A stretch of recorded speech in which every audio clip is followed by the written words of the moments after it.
So, my name's Kenny McIntosh. I am from Scotland. Some people find that difficult to understand. I don't know why. If you listen, you will understand my words. They are English. I will not use slang words. There are slang words I could call you, and you would not know what it means, but it is very offensive. But I'm joined by an American today because we are united together. We're not the Allied Powers, but we're close. I'm joined by Graham Matthews from Wrestle Rants. Graham, hello and welcome. Kenny, how's it going today? Thanks for having me. And you're absolutely welcome. I love to have you. And I guess for people who've not heard you before, tell us a little bit about you, about your wrestling history in terms of watching it, in terms of writing about it, and that kind of stuff. Well, absolutely. Well, I'm 20 years old. I'm a college student, go to school in Massachusetts. But I've been watching WWE, wrestling rather, since 2008. Kind of hard to believe for a lot of people because I do so much writing about it because I'm just so passionate about it. And who doesn't love wrestling? I mean, whoever's listening to this has to be loving wrestling, of course. But yeah, I've been watching since 2008. Watched WWE, TNA, still to this day, unfortunately. But I still power through Ring of Honor and everything. But yeah, I've been watching since April of 2008, and I've been doing writing for it. For the last 5 years for Bleacher Report, that's what it started out with. WhatCulture, of course. HiddenRemote.com. I run my own website, Next Era Wrestling, like you said earlier. Run my own podcast, Wrestle Rant Radio, and just do a lot of stuff on the side for wrestling. But yeah, super passionate about it. Love talking about it as well, of course. A busy man. And you mentioned TNA there. We would be amiss to not bring them up. They are the Michael Myers of pro wrestling. They will not die. And today they have a new TV deal with Pop. So sadly, Snap and Crackle were taken, but what do you make of this new TV deal for them? There's some people that are kind of on the side of it's doom and gloom, and it's only a matter of time before they kind of run out of luck. And then some people say, they just need another chance. Where do you kind of sit on that? Because I'll be honest, I don't really watch TNA anymore. It's been about a year or two since I was kind of regularly watching it. What is the TNA programming like right now, and what does this new deal mean for them? Well, you're not the only one, because I know a lot of people that I talk wrestling with on a regular basis that stopped watching around that same period of time 2 years ago when they were still on Spike, and I think they ended on Spike about a year ago, and they've been on Destination America ever since. But like I said, I've been watching it since 2008, so it's kind of hard to tune out because I've been watching it for so long, and when I write reviews about it and stuff like that, people ask me, well, why do you still watch it if the product really isn't as great as it once was? And that is true to an extent, but there are some guys, not a lot of guys, admittedly, but there are some guys still in the company that I like watching. Guys like Bobby Roode, Jeff Hardy, Kurt Angle are honestly the only real three names that come to mind. The rest of the roster really isn't all that strong right now. But in terms of how the product has been, I mean, for the last month or two, it's basically for, as much as everyone knows, has been the World Title Series, and they're trying to crown a new vacant champion, which is hysterical when you think about it, because WWE's title is currently vacant. They're crowning a champion within a matter of 2 weeks, and TNA's world title has been vacant for like a month or two by this point. But that's, another topic for another day. But the product for the past year has been, it's not the TV product that's the problem. I mean, sometimes it can be stale more often than not, but they have EC3 over there, Drew Galloway. They have a lot of great wrestlers, and their roster is not the problem. It's the stuff that, as many people know, it's the issues that really go behind the scenes, and everything that's going on with Dixie Carter running the company, the TV deals, like you said, Pop TV. I had no idea what that was before I read that they signed a new deal earlier today. So, I mean, we'll have to wait and see where it goes. I'm not one of those people that wants to see them die. I've been to a number of TNA shows. I was actually at the show they debuted on Destination America in New York City, the Manhattan Center, the 7th of January, one of the best wrestling shows I've ever been to. But I can only get so excited about another relaunch for TNA. How many times have they relaunched? Every time Dixie Carter makes an announcement, the sky is blue. I mean, there's really no excitement around it because we've heard it all these times before. Nothing ever changes. I'm glad they're surviving. They have a great roster, but until something changes within the management and they can get back on track and whatever happens, I have no faith for what their future holds. But like I said, I still watch to this day because they have some great wrestlers over there. I don't know how long that will last because a lot of people are jumping over to WWE. James Storm, Samoa Joe, reportedly Austin Aries, and many others. So we'll have to wait and see what the future holds for TNA. And I assume, you mentioned the list of great wrestlers that TNA have. I assume that you meant to mention Grado from Scotland. I assume you meant to mention him. Of course, Grado, it's interesting. I was first exposed to him. Someone showed me some video of his amazing entrance on the independent scene over there in the UK. And the guy is really, really good. And he's a great wrestler, too. And I've been kind of disappointed with how TNA's handled him. I mean, no shocker there. But the fact that so far he really comes off like their Santino Marella, but in watching his indie work, he's so much more than that. And I'm sure you know that as well. But the guy is just so good. And he's one of the main problems, like with Grado actually, is that the entrance is so much a part of the package, It is. And I'm not, I mean, for me, what I think's bizarre is like, I mean, couldn't TNA just have some stupid woman record a cover of like a prayer? It doesn't have to be Madonna's version. You would think they could do something, but like, it baffles me that they, I just can't listen. I can't watch him come out if it's not to that song. There's been too many drunken occasions where I've heard him come out to that song.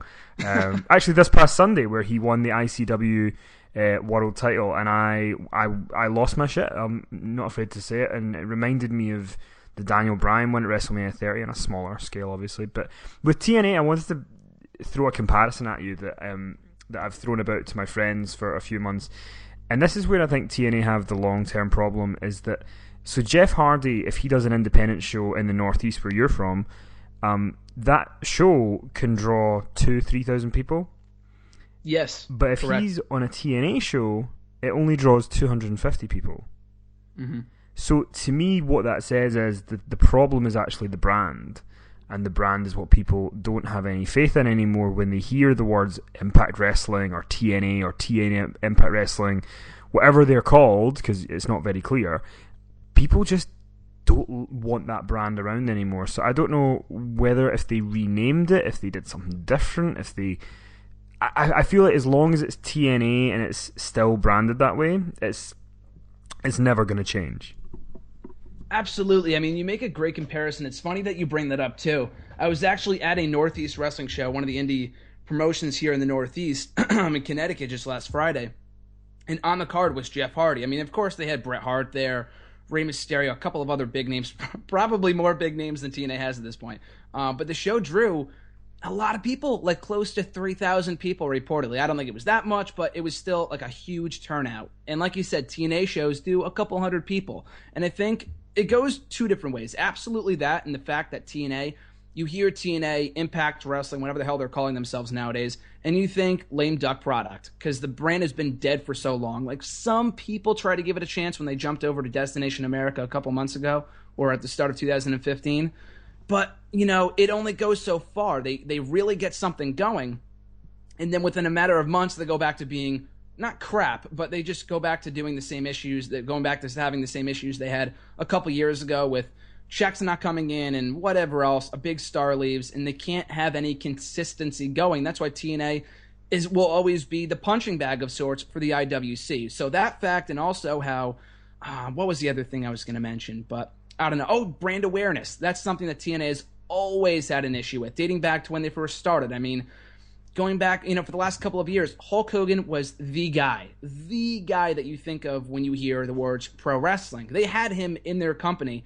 And I mean, it kind of goes to Hogan to an extent, but with Hogan, you do not give him any power. I mean, that's kind of common sense to any ordinary pro wrestling fan that watched the downfall of WCW, but that's exactly what they did. And not only that, but they didn't use him to their benefit. He did nothing to promote Impact Wrestling, TNA whatsoever. You would still think he was a part of WWE, because of course when you think wrestling, you think WWE. But he did nothing to promote TNA shows, their roster, putting this guy over, putting that guy over. He wrestled Sting of all people. He didn't wrestle AJ Styles or whoever at Bound for Glory 2011. He faced a fellow WCW name in Sting. He feuded with Eric Bischoff. Like, it's ridiculous. They had these prime opportunities, not just Hogan, but Ric Flair, Sting himself, all these other huge names, and they're not doing. I mean, Sting was a huge part of TNA's success in the early years, but these guys are not properly promoting Impact Wrestling. That's why their brand awareness is awful. Like, people don't even know they exist. Rob Van Dam and Bully Ray, Kurt Angle, all these guys do interviews, and they say that these casual fans, after they return to WWE, these casual fans ask him, "Oh, where have you been for the last 7 years?" And after they come back to WWE, and they say, "Well, I've been wrestling on Spike on Thursday nights, but these people have no idea what TNA is because their brand awareness is awful. So yes, it goes back to TNA just being associated with failure at this point, and the fact that their brand awareness is just not good whatsoever. Wow. Yeah, I would agree with most of that. I think Sting, we did a Q&A tour with Sting last month in the UK, and he's a great guy, and I think the one thing I took away from it was that he really wanted TNA to succeed, and they just, you could tell he didn't want to bash them, but he put everything. Sting did a lot of his best work in TNA, the Joker, Main Event Mafia, stuff like that, but sadly the rest of the stuff, some of the stuff you mentioned, having other guys there who weren't really trying, hurt it a lot. But let's talk about the hot topic in wrestling this week, and see what you think about it. Monday Night Raw main events with the Divas contract signing for the Divas title this Sunday, Charlotte and Paige. And the line that Paige delivers to Charlotte in response to Charlotte saying she's part of the Flair family and they have a lot of fight is that when Paige said, well, your little brother didn't have that much fight in him, referring to Reid Flair, who died a couple of years ago, very young. I think he was 23 when he died. It has come out since then that Ric Flair and the mother of Reid, Beth Flair, both were not aware that this was going to happen. Where do you stand on this? What did you think when you watched it at the time? And since, with the information coming out that nobody was made aware of it, has your stance changed? Well, first and foremost, I do want to address that. I think it was good. Like, on the bright side, it's good that they were given the main event slot. That's something that you very rarely see on Raw. The women, that is. We saw it a couple times last summer with Brie and Stephanie, but that's Stephanie McMahon. Of course, she's going to put herself in the main event segment more, sometimes. But these were two women who aren't main event stars. It's Charlotte and Paige, capable of maybe one day main eventing a Monday Night Raw or whatever in a wrestling match, but it was something good to, switch up their format, and with the ratings so low, why the hell not? Let's try something new. That said, I think they squandered that opportunity by doing exactly what you just said, by having the whole Reid Flair line. And let's face it, I think the segment itself was not good even before that. I thought it was okay. It wasn't awful. But I thought Paige was good. She's kind of a good bratty heel, but she's turned one too many times for people to kind of care about her at this point. She's still over, but her character development has been kind of iffy at best. With Charlotte, she relies too much on her family name, saying, oh, yeah, I didn't get this from my father. I don't rely too much on my name, or whatever she says. But she mentions Ric Flair. She mentions her dad in pretty much every promo that she cuts. She cries all the time, which is fine to show human emotion. We want to, humanize her, and we want to connect with her. But when she does it in every promo, and she just does not come off well. She's not a great talker. That's why she was much better as a heel in NXT. And the only reason they turned her babyface was because the fans took to her after a great match with Natalya last year. But as far as the Reid Flair line goes, even before it came out that Ric Flair and the mother didn't know about it, I was not a fan. I feel like it wasn't necessary. I'm not buying into the argument from people that, oh, well, Paige said it, that she gets great heat. I want to see her get her ass kicked. Now, that has nothing to do with it. I mean, after listening to that, I did not want to see Paige get beat on Sunday. I think it put more heat on the company, and whoever wrote that line, of course, Vince approved it, but I think it put more heat on the writers and on WWE and on Vince than it did Paige. Like, I still don't care about the title match. It had nothing to do with that. The whole feud has not been built around Charlotte's family, has not been built around the Reid Flair. He has never been brought up at all in WCW, WWE. I've never heard the name. Of course, I know who he is, but the name Reid Flair has never been brought up on WWE TV before. Even when they did the same thing with Eddie, 10 years ago, when Randy Orton said, oh, he's in hell or whatever, that was tasteless too. But at least Eddie Guerrero had the whole demon thing going on. He was battling his inner demons, back around when he was still wrestling, and it was kind of relevant with the storyline, whatever. But in this case, we have the casual viewer has no idea who Reid Flair is, and Eddie Guerrero died of a heart attack. Still an awful death, and a very tragic one at that. But Reid Flair died of an overdose, like a very gruesome thing. Of course, not PG whatsoever. Very awful death. So the whole fact, they didn't directly mention that on Monday, but anyone who didn't know about Reid Flair is going to go look it up, and it's just not very family friendly. Like, it didn't really make me, like I said, it didn't make me care about the title match anymore. I thought it was very tasteless and a very bad way, an ineffective way for the writers to kind of further the feud, because this whole feud has been about all these different things, about Paige turning on PCB, and it's been about the title, it's been about the Flair family, I guess, to an extent now. It just didn't really make any sense. And as soon as you heard Charlotte bring up Reed Flair about, I'm doing this for Reed. That's great. You know, she can dedicate a title win to him or her family or whatever, but to bring this in and for Paige to say that was awful. I was not a fan of it. And, I mean, I can't say I'm surprised. I mean, this is the same company that has done, like when Punk was doing the heart attack thing or feigning a heart attack after mocking Jerry Lawler. This stuff like that is very tasteless. I'm not a fan of it. So I thought it was kind of a very bad way to go off Raw this past week. Yes, it's strange because I think that Paige and Charlotte were almost set up to fail because Charlotte's strong suit is her wrestling as opposed to her promos. In NXT, she wasn't really famous for the promos, and she's put out there in a main event spot, which has got to be nerve-wracking enough, to then add on that they've given her, you know, this stuff with her brother who's dead, and she's not really in a position where she can say no, because if she says no, she is going to get punished for it. You know, I'd love if we lived in a world where that wasn't the case, but unfortunately it is. But I'm with you. Like, I think before that even happened, a lot of the promo was kind of hokey. Like, at one point, Charlotte compared PCB to D-Generation X and the Four Horsemen. Yeah, I mean, that was hysterical. Yeah. I mean, to be honest, PCB are not even as good as PMS. Like, that's how bad this faction has been. So, but I feel like it was poor taste. The other thing is with Eddie Guerrero, the thing that mentioned. I mean, I think that was in certain ways worse because, you know, he died of a heart attack after getting over all of his demons, and then they do that whole line about him going to hell. But and then Punk did the thing with Paul Bearer as well when he died.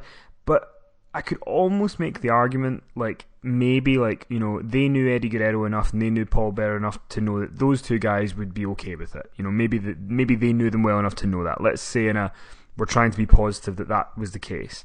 But even if you don't know Ric Flair, the guy, you know from interviews with him and different things that he is not over the death of his son, and he doesn't really want to see it in a wrestling storyline.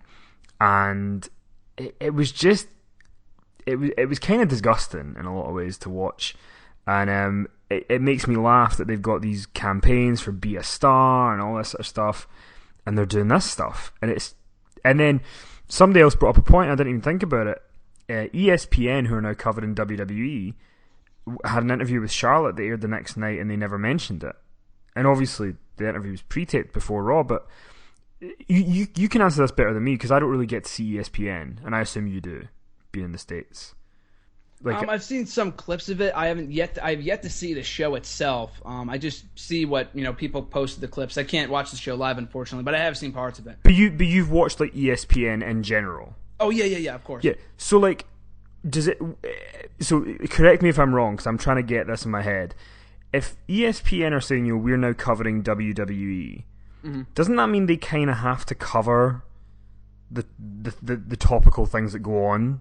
You know, like them mentioning a dead son and things, because I feel like if that was any other sport that they covered, they would have to talk about that in some form. Whereas with WWE, it's this kind of weird fluff piece stuff that they're doing, and I'm not as familiar enough with ESPN to maybe know if they do that with certain other sports. But what do you think about the way they're covering it, and them sort of almost covering it in a kayfabe way? Well, any exposure is good exposure. Like, I'm happy for the relationship, but I absolutely agree that they should be. I mean, well, the thing is that they're not really covering WWE without WWE knowing. You know, it's like, it's definitely a working relationship where WWE feeds them guests and they feed them clips to air. Like, that's basically what the relationship is. It's not like, I don't know, like the Wrestling Observer or whatever else, where they're just coming out with news items about the show and reporting on what's going on. Like, I read recently that they might be reporting on some things that are not storyline driven, and they might report on, like, injuries. Like, that's why Jonathan Coachman broke the news about Rollins being injured last week, or a couple weeks ago. But I do agree that it is kind of just putting out the positive stuff or just the kayfabe stuff. Like, you should be very well rounded, but knowing WWE and the relationship they're working them with, you know, to get on, and about the all exposure and whatever else, it's just all about, you know, promoting Raw, the clips, you know, the highlights of the show. That's basically what it is. Like, I'm glad they're doing that. It's better than nothing, but at the same time, I do agree that they should be covering everything, even the bad stuff, even the awful parts of the show, and then voicing their opinions on it. But because it's WWE, it's like, the Austin podcast, almost the exact same thing, where on like the Stone Cold podcast, with a few exceptions, like in the early ones with Vince, he's not going to grill Vince about certain things, like why does their creative suck right now? He's not going to do that because it's a WWE sponsored thing. So that's why I feel like they don't do it, but they absolutely should. So I guess we should get to the meat of the podcast. Survivor Series this Sunday, the 29th Survivor Series, 28th. So I think it is. It's the 25th anniversary of The Undertaker's debut. So let's run through it and see what you think. So let's kick off with Dolph Ziggler and Tyler Breeze in a singles match Survivor Series. What do you think? Looking forward to it. I was kind of surprised they dropped the feud for a couple weeks. I mean, I'm not shocked because both guys were in the tournament, but they could have done a lot more. I mean, that's really no excuse. They could have had both guys interact on Raw. I mean, again, I'm glad they're doing the match at the pay-per-view, but I'm kind of skeptical whether the fans will care because they have not been interacting on Raw as frequently as they should be should have been in the last couple of weeks. But like I said, the match itself should be good. Both guys are great athletes. Tyler Breeze, glad he's on the main roster after 3 or so years. Who do I got going over? Probably Tyler Breeze. Breeze already lost the match against Ambrose. He looked good in defeat, but there is absolutely no reason why he should lose here. Dolph Ziggler, as great as he is, he's an awesome in-ring competitor. But at the end of the day, he has been to the mountaintop. He's won main event. He won the main event of Survivor Series last year. But the guy is, for all intents and purposes, a loser. The guy loses every single week for more often than not. And he gets so close, but he can only go so far. So I got to go Tyler Breeze there. Yeah, I'm with you on that one. They clearly need heels in the next couple of months. They need somebody like Tyler Breeze to at least be in a mid-card spot to do that. And Dolph Ziggler, I think, is hanging onto the cliff of relevance and might fall off quite soon.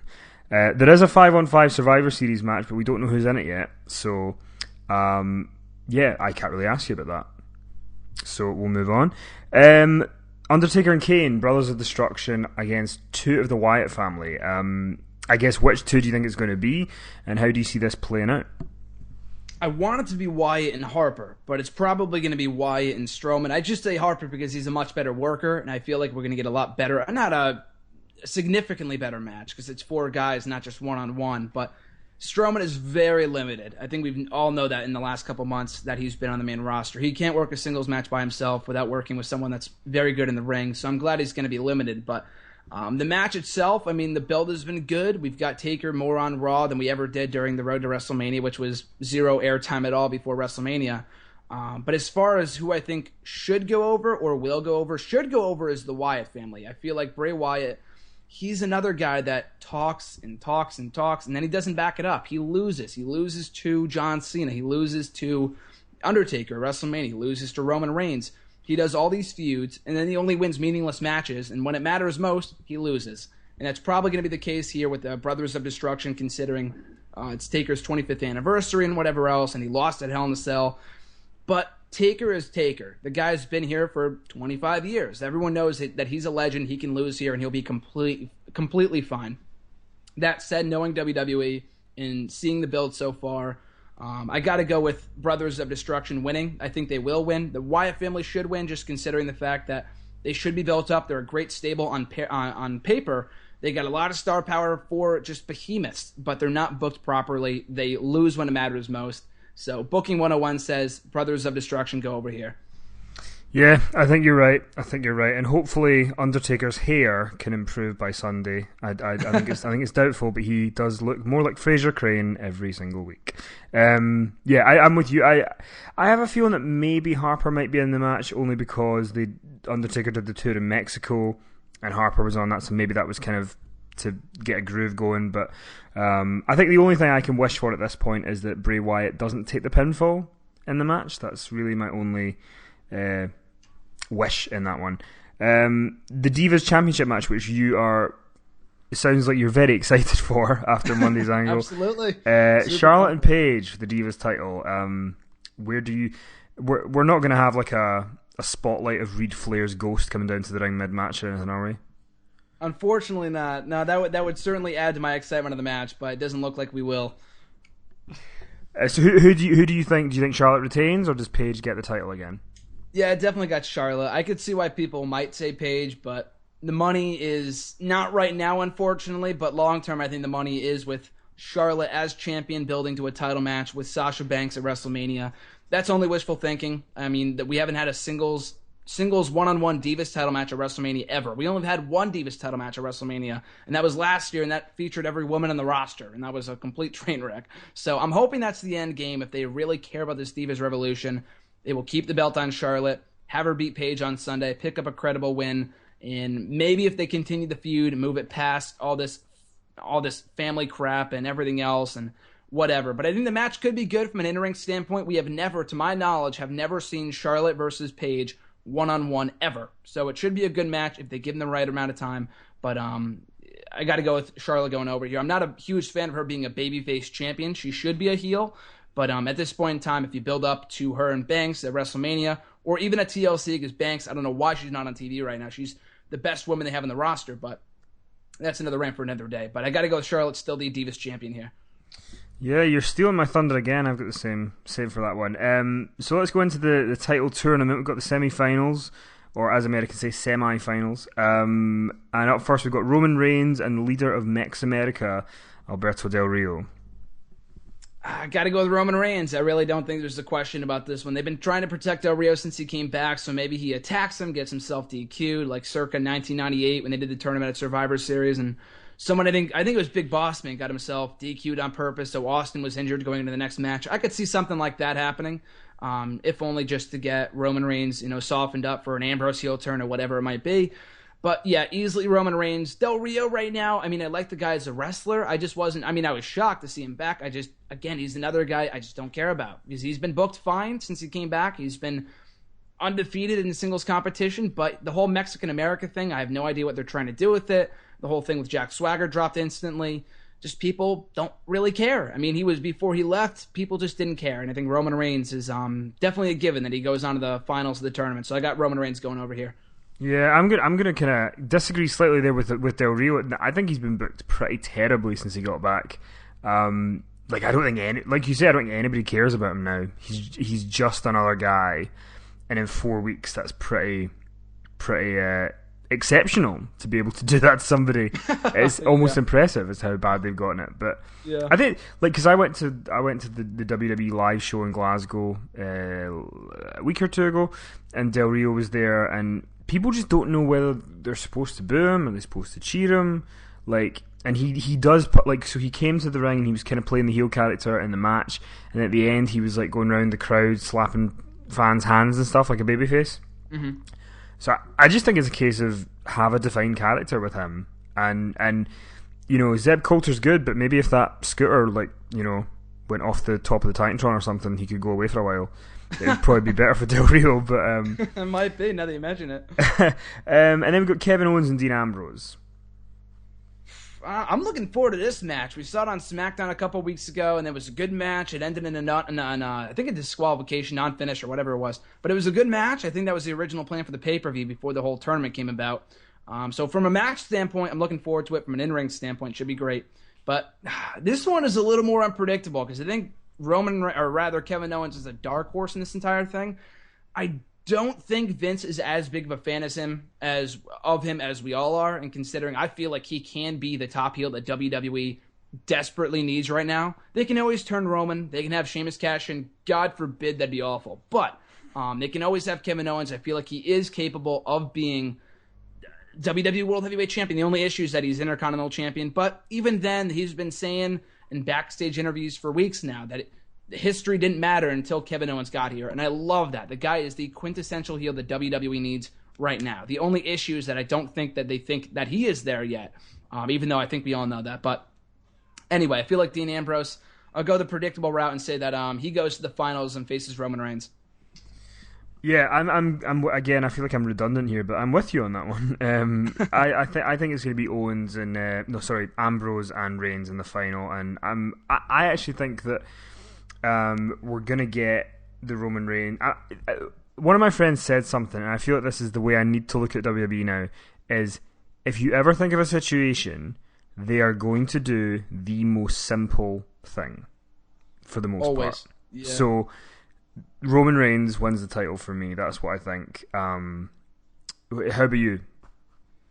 It's hard to say. I mean, this would not be the first time if some shenanigans go down. It'd be far from the first time. We get a shocker at Survivor Series or some sort of twist. This has been a reoccurring thing since 1994 when Bob Backlund beat Bret Hart for the WWE Championship in controversial fashion. So it would not surprise me if we got some sort of swerve here.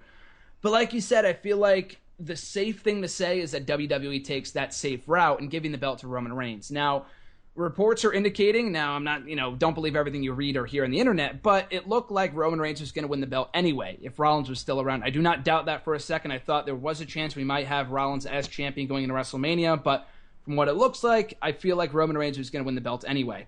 That said, I would love to see, as many people would, I would love to see Roman Reigns go heel here and then either side with the Authority or just be his own guy. That said, I just don't see that happening because they really, really, really want Roman Reigns as the new top babyface, although I feel like a heel turn first would be a nice detour, go the Rock route, do that whole shtick, and then go back to being a babyface down the line. But even still, though, Roman Reigns, I mean, Ambrose, I guess, I don't know, I guess he could turn heel, maybe win the belt, but it's really hard to say. I mean, originally I had Ambrose going heel. I feel like he probably will go heel. I just really don't want to see Ambrose with the Authority. Just have him be his own guy. The guy's unstable. I can't see him wearing suits. It's going to ruin his character. It'd be nice to see him with the title, but the whole heel Ambrose with the Authority is it doesn't make any sense at all. So, but yeah, if I had to pick one, I'd probably go with Roman Reigns winning the belt on Sunday. Yeah, I'm the same here. I think they're going to go down the simple route. They're going to just have him win. With Sheamus, I think he should become a comedy Money in the Bank briefcase holder. I think he should just run in one day and start trying to pin Charlotte. Let's just make it funny because he is one of the worst Money in the Bank briefcase holders of all time. Maybe if not the worst. Yeah, I mean, I was gonna say maybe Sandow's worst, but Sandow wasn't someone who I was like, oh, go away. But Sheamus is. At least you cared.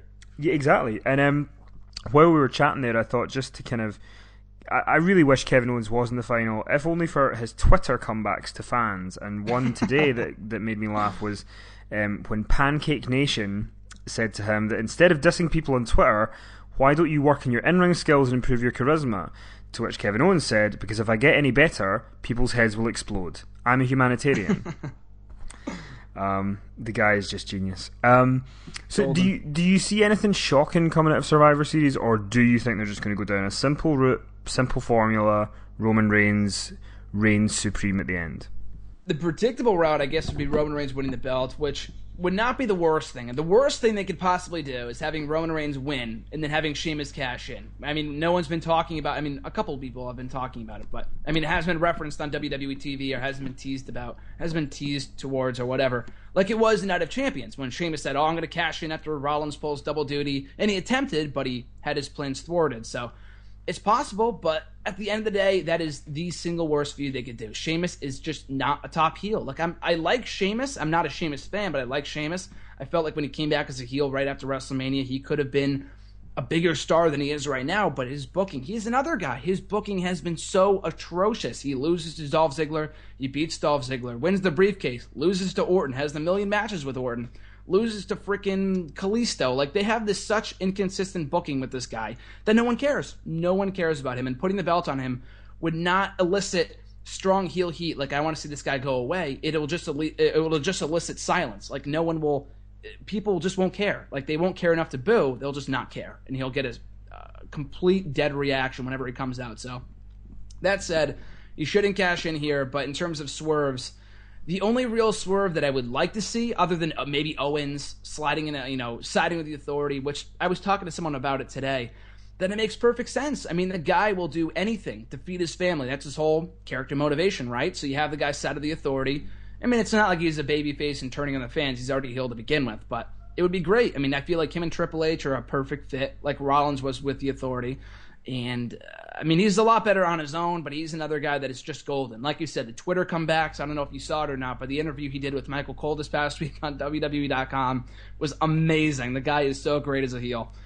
But other than him maybe winning the belt or Roman Reigns going heel, which I feel like would be the best route, and you put Ambrose in chase mode, makes him the de facto top babyface. That's how I would book it, but at the end of the day, I feel like Roman Reigns will win the belt. Where you go from there, honestly have no idea because we have no heels right now. Bray Wyatt's glorified loser too. The guy always loses on pay-per-view. Sheamus is a loser. Wade Barrett's a loser. That's essentially it. I mean, Kevin Owens, but the guy's Intercontinental Champion. So I don't know where you go with him from here. Maybe you have Ambrose go heel, but that might be not until afterwards. But at least that'd be something fresh. So I got to go with the sim predictable route. Roman Reigns, your new WWE World Heavyweight Champion, come Sunday. We also might get the dream match of Roman Reigns against Braun Strowman at TLC. Oh no! You never know. God, yeah, that would just be hell. Did you? So I need to ask you about this past Monday. The former Sabrina the Teenage Witch decided she was going to dish out wrestling advice on Twitter and told Kevin Owens that he needs to improve his character. Do you agree with Sabrina or do you agree with Kevin Owens? Hashtag I stand with Owens. I definitely stand with Owens on this one. I don't even hate Melissa Joan Hart. I think she tweets a lot of wrestling, but from what I heard, Sam Roberts, one of the podcasters, he works for Sirius XM, he was talking about it on his podcast this past week, how although she tweets a lot about wrestling, and I thought that she was a huge wrestling fan, according to him, when he did an interview with her a while ago, that she only tweets about wrestling because her nephew knows wrestling or something like that, and she might not even run the account. It's somebody else. So she's just doing it, maybe just a niche audience that she wants to tap into. I honestly have no idea. So I don't even hate Melissa Joan Hart, but she has been relevant in 10 years. So for Kevin Owens to knock her and say, "Oh, I watched one of your movies a couple months ago, and I've been in a slumber ever since, and it was hilarious." But absolutely, I stand with Owens. Yeah, I would agree. And just to finish things off, so people can get a perspective of you as a wrestling fan, I'm going to ask you two questions. Number one, who is your favorite wrestler of all time?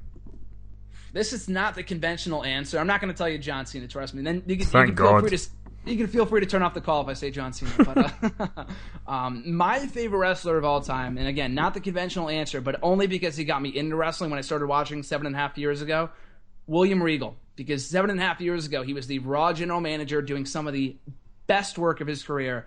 Considering, also his WCW stuff, early WWF work. But when he was the Raw general manager, absolutely brilliant. It was short-lived, and I think I started watching it right around the time, like a week or two removed from when he won the King of the Ring tournament. Sadly, he got himself suspended, but I've always loved Regal, been my favorite of all time, right up there with CM Punk as well, Christian, and a couple others too. But, I'm a huge Ultimate Warrior fan, but at the end of the day, gun to head, got to go with William Regal.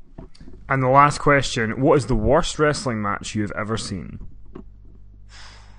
Worst wrestling match? That's a hard question. You could take any match from, I'm sure no one has seen it, but any match on that third season of NXT when it was just the women. I think it won an award for like worst match of the year. It was, I think it was Maxine, if anyone remembers her, versus Caitlyn on NXT Season 3, late 2010. Awful match. Like the commentary team was crapping all over it. Either that or, just because I hated that pay-per-view so much, Survivor Series 2013, Orton versus Big Show in the main event. Just the thought of Big Show in the main event of a pay-per-view just made me sick to my stomach, and it was terrible. That match was no good at all. I think the Boston crowd pooped all over it. So as a wrestler, in the time that I've been a fan, probably any one of those matches, but in stuff that I've seen on the network, and I've watched a lot of content on the network, I couldn't even begin to tell you. There's been so much bad stuff from over the years, but gun to head again, I'd probably go with Orton Big Show from 2013. That's the freshest match that comes to mind in terms of being terrible. There you go. Well, Graham, I want to thank you for going on this journey of self-discovery with me and talking Survivor Series. And we'll be back soon. Absolutely, man. Thanks again for having me.